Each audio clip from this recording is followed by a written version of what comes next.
Kisah sahabat Rasulullah Zaid bin Sabit, sang juru tulis Rasulullah.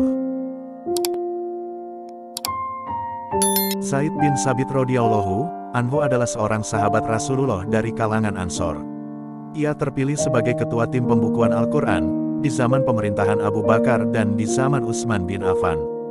Amanah yang besar itu tentu menunjukkan sebesar apa kapasitas dan kedudukan beliau dalam Islam dan sejarah umat Islam. Zaid bin Sabit memiliki nasab Zaid bin Sabit, bin Ad-Dahak, bin Zaid, bin Luzan, bin Amr, bin Abdu Auf, bin Ganam, bin Malik, bin Najjar, bin Salabah. Ia merupakan keturunan Bani Najjar, yang mulai tinggal bersama Nabi Muhammad ketika ia hijrah ke Madinah. Ketika berusia 11 tahun, Zaid bin Sabit dikabarkan telah dapat menghafal 11 surah Al-Quran.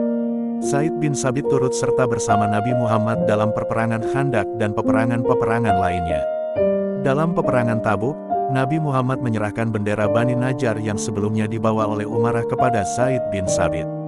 Ketika Umarah bertanya kepada Nabi, ia berkata, "Al-Quran harus diutamakan, sedang Zaid lebih banyak menghafal Al-Quran daripada engkau." Saat Rasulullah tiba di Madinah, kondisi Zaid kala itu adalah seorang anak yatim. Ayahnya wafat pada Perang Buats. Pada tahun pertama hijrah itu, usia Zaid tidak lebih dari 11 tahun. Ia memeluk Islam bersama keluarganya. Rasulullah pun mendoakan keberkahan untuknya. Sewaktu kecil, ia bersama orang-orang dewasa berangkat berdiskusi dengan Rasulullah untuk ikut serta dalam Perang Badar.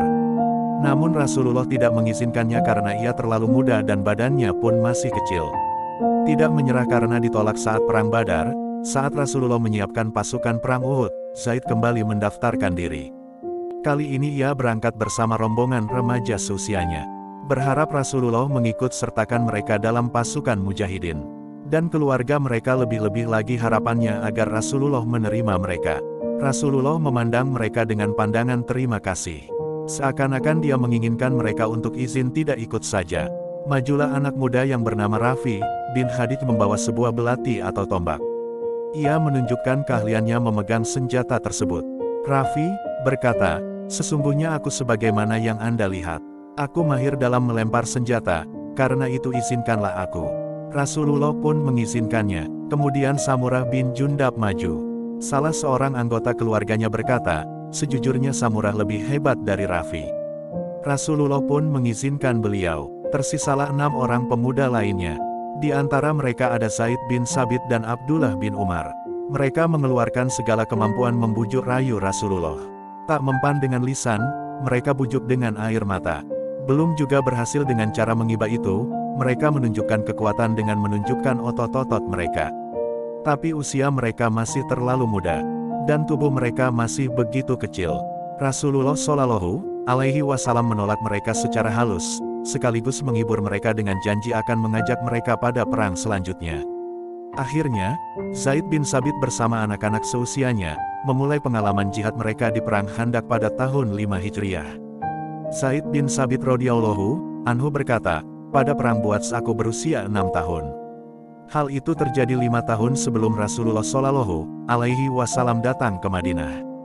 Dan saat itu aku berusia 11 tahun. Aku dipertemukan dengan Rasulullah. Mereka berkata, ada seorang anak dari kabilah Khazraj yang telah menghafal 16 surat.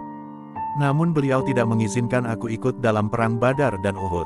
Barulah aku diizinkan di perang Khandak." Zaid memegang bendera Bani Najjar di perang Tabuk.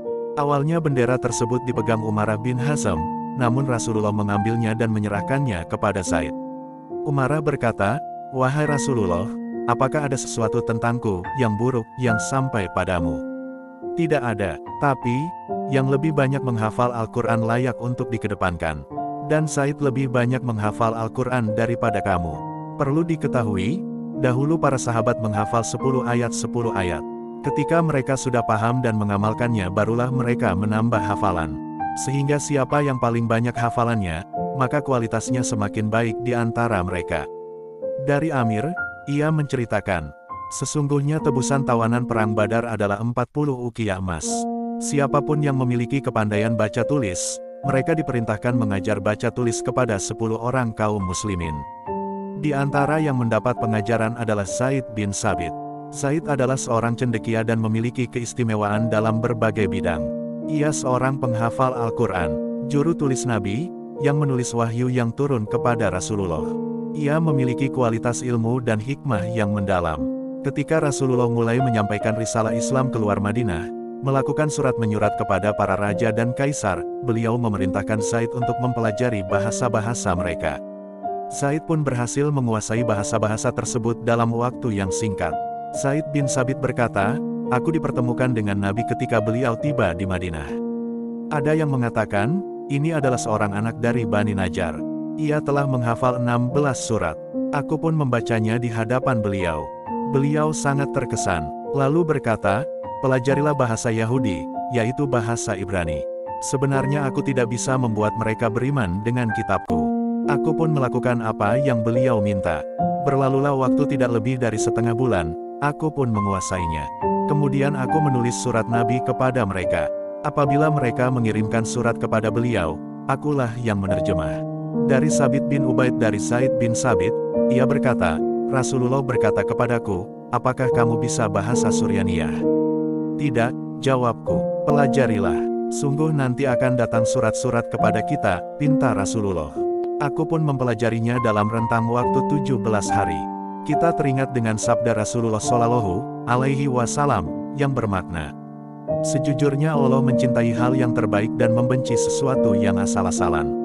Hadis riwayat At-Tabrani. Bagaimana pengaruh pendidikan Rasulullah terhadap para sahabat? Selain faktor kecerdasan, tentu tekad dan kesungguhan juga berpengaruh besar. Sehingga Zaid begitu cepatnya menguasai bahasa-bahasa asing tersebut. Al-Amasi mengatakan, pernah datang surat-surat kepada Zaid, tapi dia tidak tertarik membacanya, kecuali dia percaya saja. Dari sini ia dikenal dengan panggilan penerjemahnya Rasul. Sejak dimulainya dakwah Islam selama lebih kurang 20 tahun sejak wahyu pertama turun, terdapat sekelompok sahabat yang mampu menghafal dengan kemampuan biasa. Ada yang mampu menghafal semua yang tertulis. Ada pula yang menghafal semua ayat yang tersusun. Di antara mereka adalah Ali bin Abu Thalib, Ubay bin Ka'ab, Abdullah bin Mas'ud, Abdullah bin Abbas, dan Zaid bin Sabit radhiyallahu anhum ajmain. Setelah Al-Quran diturunkan secara sempurna, Rasulullah Shallallahu Alaihi Wasallam membacakannya kepada para sahabat dengan urutan sebagaimana susunan surat dan ayat yang kita ketahui sekarang. Zaid bin Sabit radhiyallahu anhu pernah menyetorkan hafalannya kepada Rasulullah Shallallahu Alaihi Wasallam pada tahun wafat beliau. Di tahun itu, Zaid menyetorkan hafalannya sebanyak 2 kali. Dan kiroet tersebut dinamakan kiroet Zaid bin Sabit. Karena dia pula yang menulis dan mengajukannya kepada Nabi agar dikoreksi. Dan teks tersebut beliau bacakan kepada orang-orang hingga beliau wafat. Setelah Rasulullah Shallallahu Alaihi Wasallam wafat, kaum muslimin dibuat sibuk dengan konflik melawan orang-orang murtad. Sehingga banyak korban jatuh dari kaum muslimin. Dalam perang Yamamah, perang menghadapi Nabi palsu, Musailimah Al-Kadzdzab misalnya, sejumlah besar penghafal Al-Quran gugur. Umar bin Al-Khattab khawatir para penghafal Al-Quran terus berguguran karena konflik belum juga usai. Ia membicarakan ide membukukan Al-Quran dengan Khalifah Abu Bakar. Kemudian Abu Bakar beristikharah, bermusyawarah dengan para sahabat. Setelah itu, ia memanggil Zaid bin Sabit, "Sejujurnya engkau adalah seorang pemuda yang cerdas. Aku akan memberikan tugas penting." Abu Bakar memerintahkannya membukukan Al-Quran. Zaid pun memegang tanggung jawab besar. Ia diuji dengan amanah yang berat dalam proyek besar ini. Ia memeriksa dan menelaah hingga terkumpullah Al-Quran disusun dan dibagi-bagi berdasarkan surat masing-masing.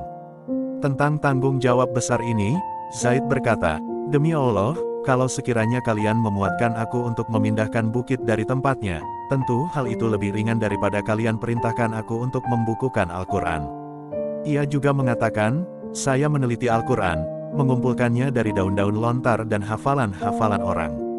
Namun dengan taufik dari Allah ia berhasil menjalankan amanah besar tersebut dengan baik." Pada masa pemerintahan Khalifah Utsman bin Affan radhiyallahu anhu, jumlah orang yang memeluk Islam semakin hari semakin bertambah. Hal itu terjadi di berbagai daerah. Tentu saja hal ini sangat positif. Namun, hal ini bukanlah tanpa celah.